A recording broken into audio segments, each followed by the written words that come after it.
오늘 우리가 사무엘하 21장 7절에서 14절의 말씀을 살펴보면서 하나님과의 장벽이라 라는 말씀의 제목을 가지고서 잠시 은혜를 받고자 합니다.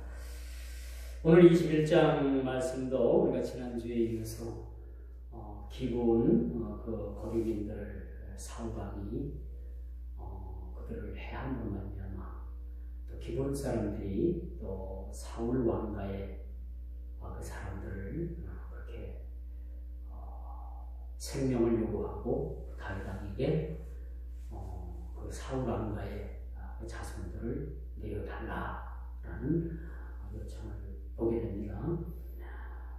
이를 보면 여러분 피는 피를 부를 수밖에 없습니다.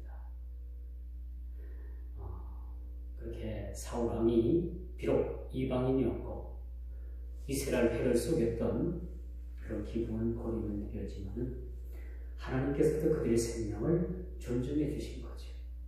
그리고 무고히 흘린 피에 대해서 또 시간이 많이 지났습니다만 사울에게 그 핏값을 무고히 흘린 핏값을 묻게 되는 거죠. 그게 바로 뭐냐면 이스라엘 땅에 3년 기근이 찾아왔고 다윗이 그 기근의 원인을 하나님께 여쭤본 즉 사울 왕이 무고히 기브온 거류민을 죽인 사실에 대해서 그렇게 이유를 달고 있죠. 자, 이래서 기브온 사람들이 사울 왕가의 사람들을 7사람을 내어 주게 되면 그들을 산으로 인도해서 그들을 목매어 죽이게 해야겠다라는 이야기를 합니다.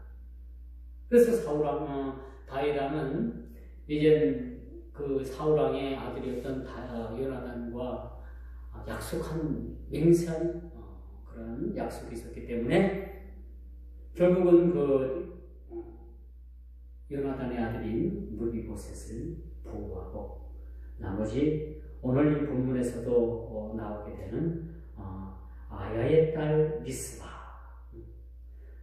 사실은 이 리스바라는 이 여인은 사울 왕의 첩이었어요. 사울 왕의 첩이었고 이 두 아들을 그렇게 기브온 사람들에게 내어주는 모습을 보게 됩니다. 또 본문에 보니까 그 사울 왕의 딸, 그 딸에 위해서 아들 5을 그렇게 내어주게 되죠. 그래서 이 기브온 사람들이 이 7명을 산 위로 끌고 올라가서 목을 매달아서 동시에 다 죽이는 그런 모습을 보게 됩니다. 참 이것은 이는 이로 악은 악으로 그런 어떤 구약의 율법을 우리가 보게 됩니다만 우리 예수님의 정신은 바로 그거죠. 원수를 사랑하고 이렇게 원수로 또 원수를 맺는 것은 계속적으로 이것은 끝이 없는 것이다 라는 것을 우리에게 보여주고 있죠. 참 이렇게 기브온 거류민들을 죽인 이유로 인해 가지고 하나님께서는 이스라엘 땅에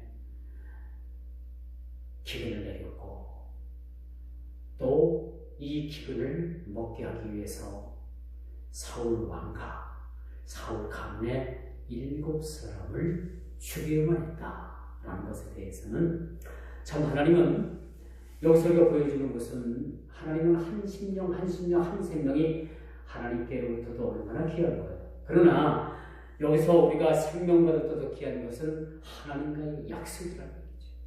하나님의 이름을 두고 맹세한 것은 그것이 손해가 나도 지켜야 된다라는 것이 오늘 본문이 우리에게 말씀하시는 취지입니다. 어떤 사람은 은혜 받으면은 모든 것은 다 그냥 하나님께 드릴 것 같다가도 은혜가 사라지면은 내가 언제 하나님 앞에 그런 약속을 했느냐라고 입을 싹 닫는 사람들이 많이 있어요. 이것은 하나님 앞에 올바른 행동은 아니겠지.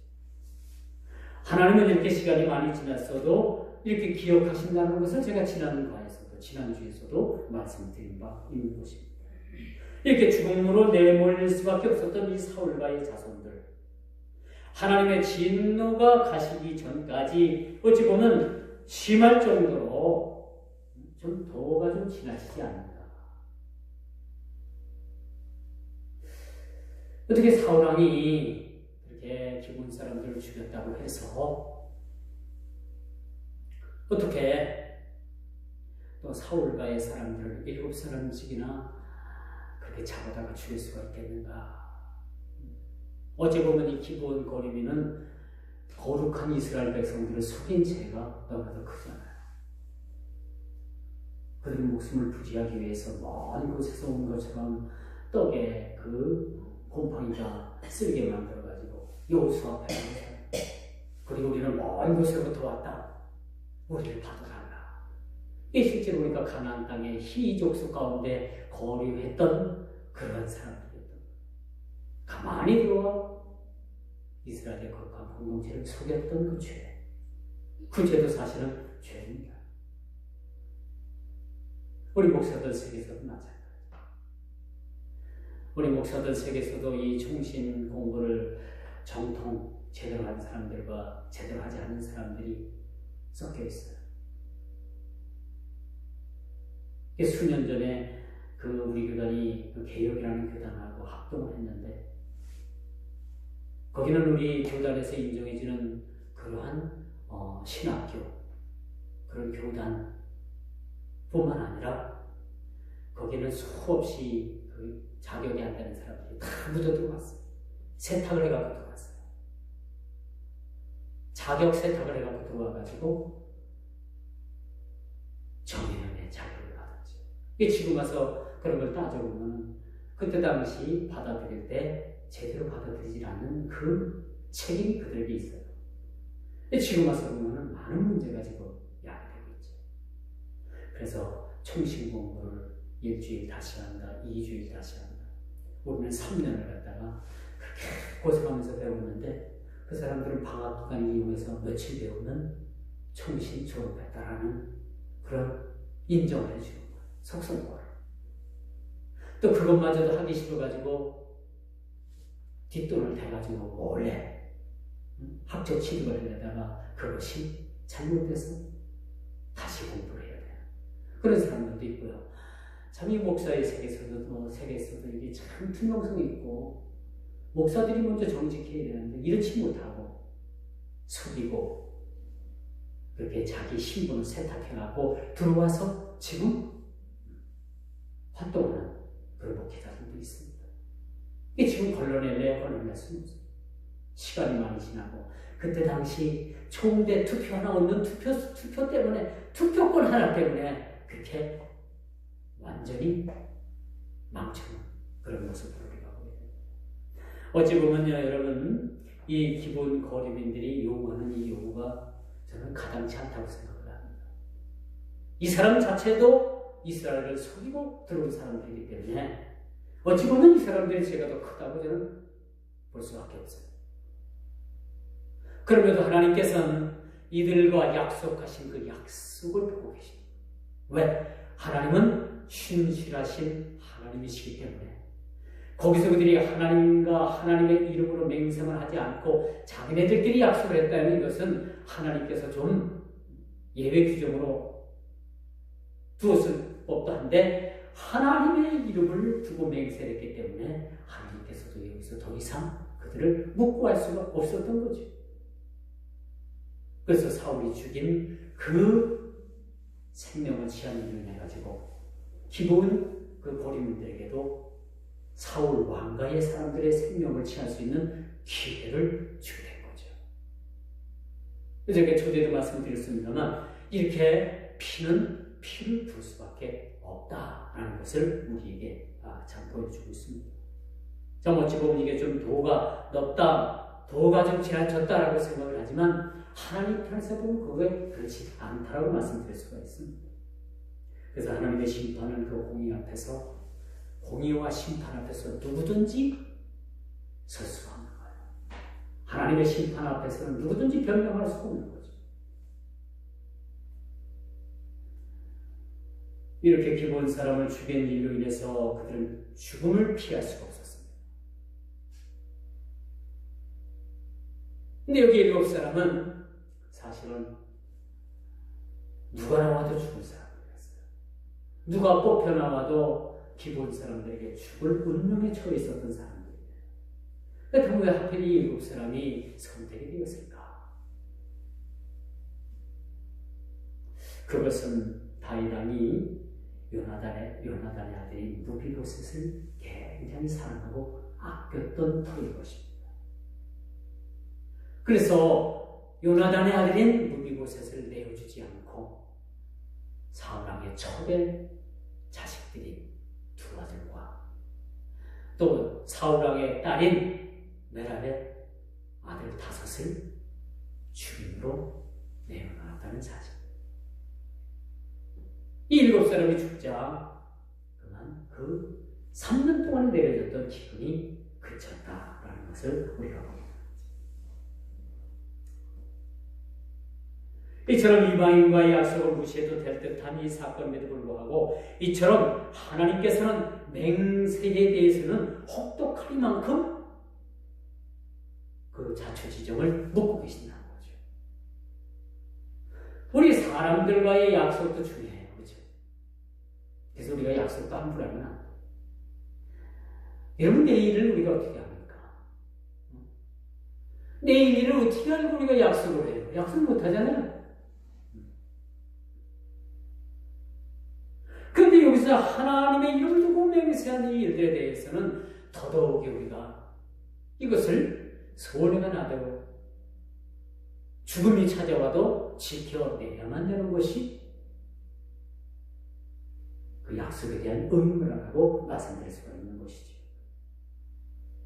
오늘 본문을 보면 뭐 그렇게 인간 사이에 한 약속이 그렇게 뭐 그렇게 대단하다고 하나님께서 그렇게 혹독하리만큼 사람을 죽이기까지 이스라엘 나라에 3년 동안 기근이 일어나기까지 그렇게 하나님께서 심판하셔야 되어만 됐는가라는 것에 대해서 우리가 의문을 가질 수도 있지만 하나님은 공의로 세상을 심판하시는 분이십니다.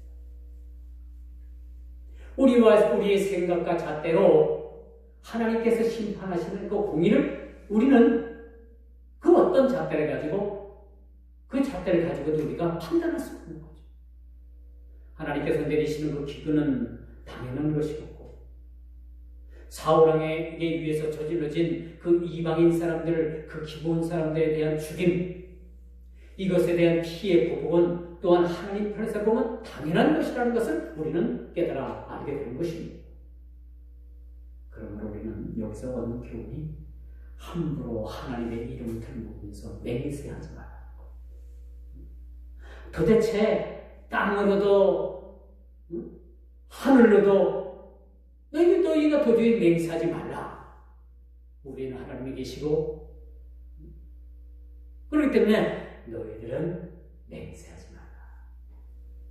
여기 맹세하는 것이 참 좋은 거야.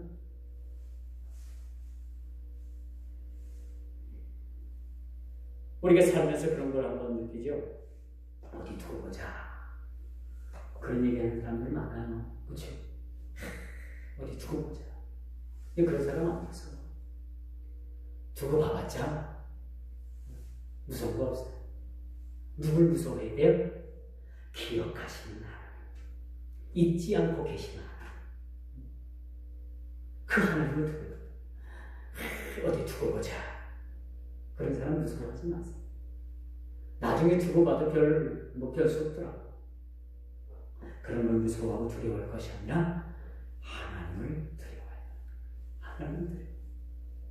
하나님은 반드시 그 죄에 대해서 시간이 가지만 그 대가를 물으시는 하나님이시고, 그렇기 때문에 우리는 우리 죄가 하나님께서 그 죄의 값을 물으시기 전에 얼른 토설해야 되고 이실 짓고 토설한 다음에 어떻게 해요?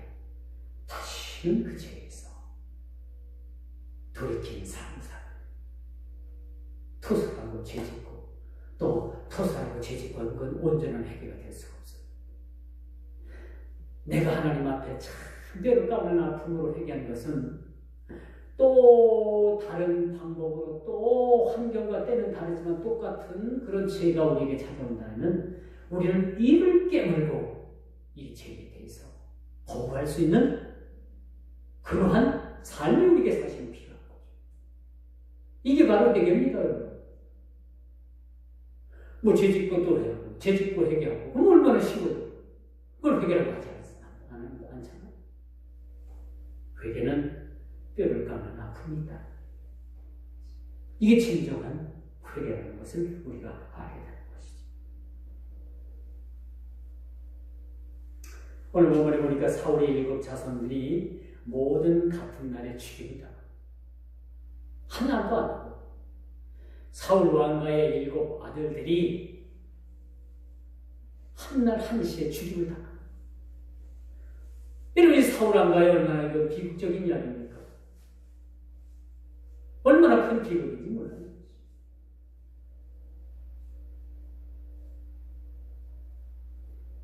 솔직히 말씀드려서 기본 고리민들은요, 이스라엘 해를 속였고 멸망받을 족속 가운데 하나인데, 아무리 사울의 죄가 크다 하더라도 이렇게 사울 왕과의 7 자손들을 그렇게 동시에 죽일 수 있는가? 우리는 의문을 가질 수밖에 없어요. 그러나 우리의 의문은 한낱 기우에 불과한 겁니다. 왜? 하나님께서는 하나님의 공의와 심판으로 심판을 하시는데 공의라는 잣대를 가지고 심판하시기 때문에 하나님께서 심판하시는 그 심판은 누구든지 그 이유를 달 수가 없는 거예요. 하나님을 원망한다고? 하늘을 원망한다고? 아닙니다. 우리 그리스도인들은 그런 마음 갖는 것조차가 하나님에 대한 불경의 죄를 짓는 겁니다.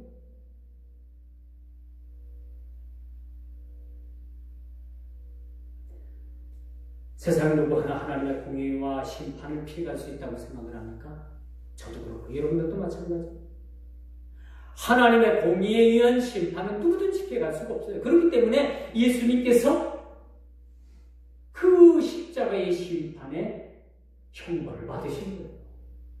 내 대신, 여러분 대신 하나님의 그 공의의 심판을 누구든지 피해갈 수 없었기 때문에 예수님께서 대신 우리를 위해서 십자가를 지신 겁니다. 하나님의 그 공의의 심판에 십자가를 지신 거예요. 이해가 가죠? 이게 바로 십자가 사건입니다. 공연히 예수님께서 십자가를 지고 돌아가신 게 아니에요. 저와 여러분들이 하나님 심판대 앞에서, 하나님의 공의와 공의 앞에서 누구든지 그 심판을 피해갈 수 없었기 때문에 우리 주님께서 그 심판대에 친히 올라가 심판을 받으신 것이죠. 많은 사람들은 자기 이권 앞에서 신의를 헌신짝처럼 드러낸 사람들이 얼마나 많은지. 자기의 총에 총대 나가기 위해서는 별수단, 별말 그런 것들을 다 하는데 선거가 다 끝나고 나면,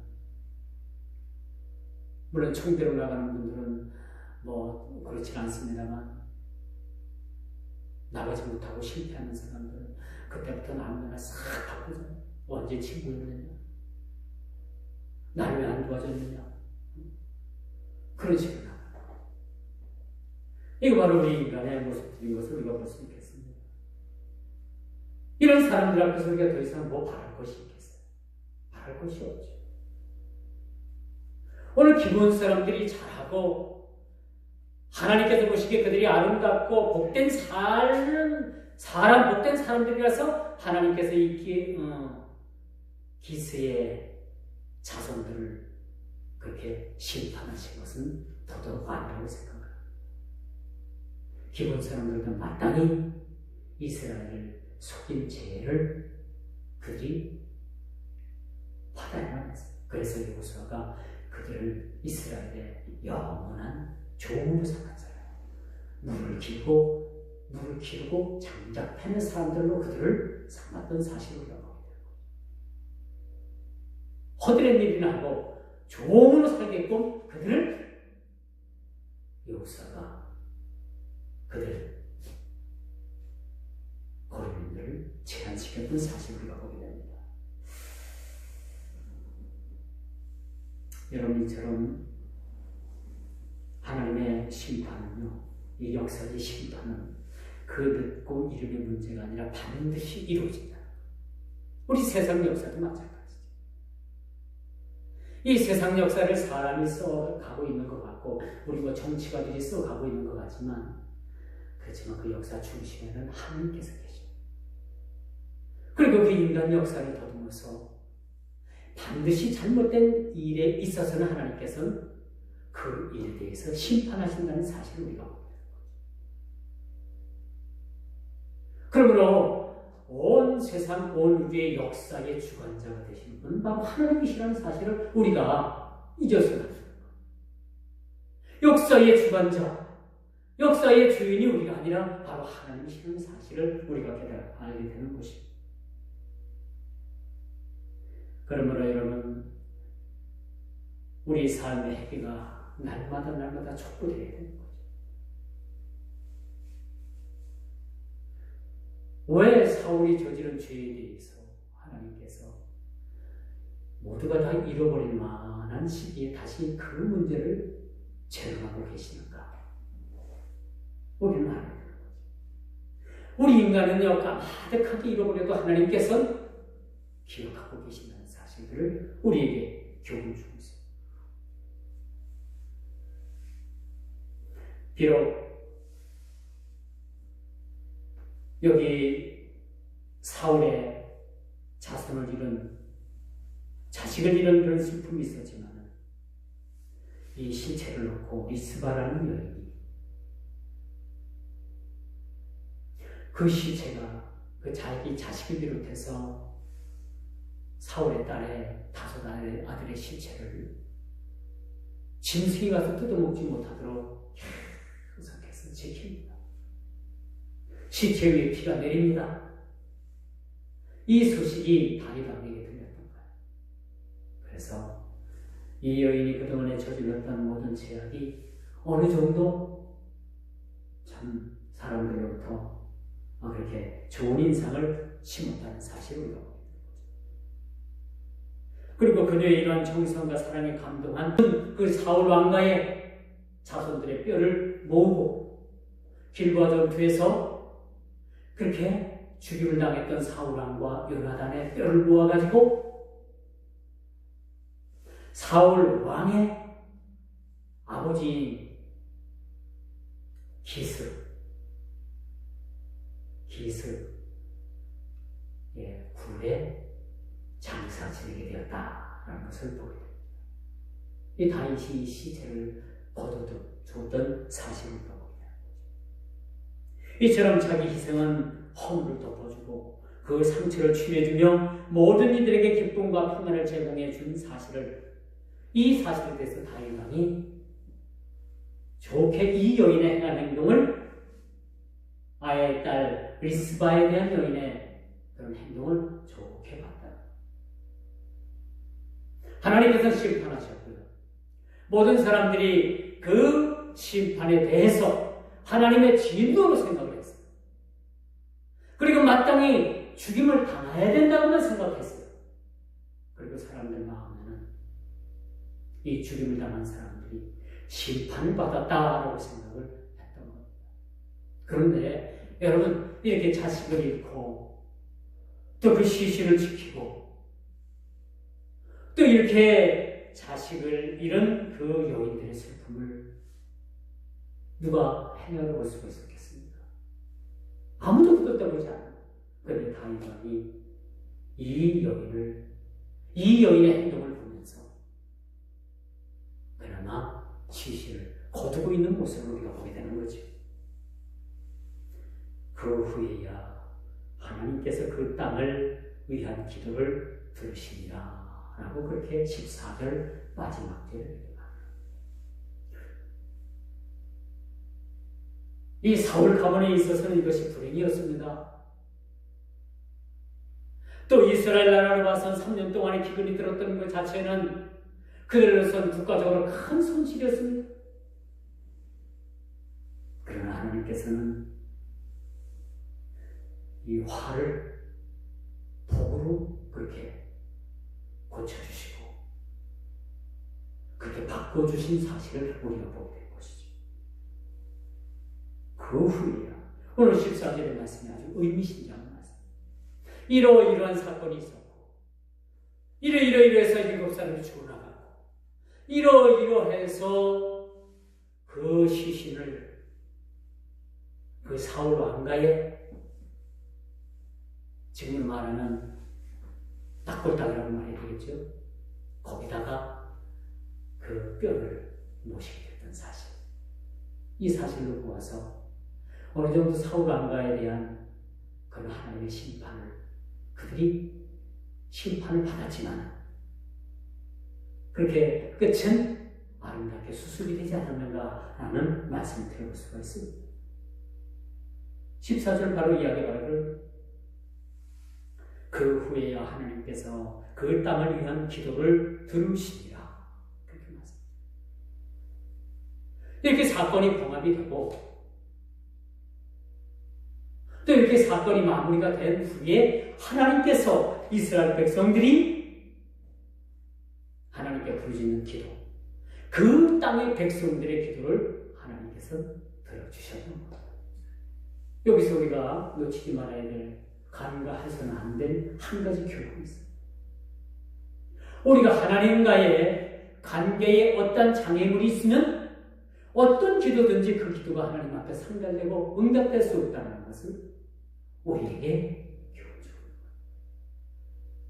그 장애물이 크든 작든 그것이 하나님과의 관계에 있어서 하나님과 우리 사이의 관계에 있어서 그것이 장애물로 작용되어질 때는 기도에 응답이 없다고 단언코 말씀드릴 수가 있는 거죠. 그래서 우리는 크고 작은 어떤 문제가 되는 것이 아니에요. 문제가 큰 것이 문제가 아니고 문제가 작다고 해서 대수롭게 볼 게 아니고 어떤 문제든지 하나님과의 그러한 관계를 형성하는데 장애가 되는 문제가 있다면 얼른 하나님 앞에 그 문제를 제거해야 된다 하는 것이 오늘 저와 여러분들이 오늘 본문 말씀을 보면서 교훈 얻고 깨달아야 되는 문제라는 사실들을 여러분 모두가 깊이 깨닫는 귀한 시간 되기를 주님의 이름으로 축원하면서 말씀을 맺도록 하겠습니다. 기도합니다.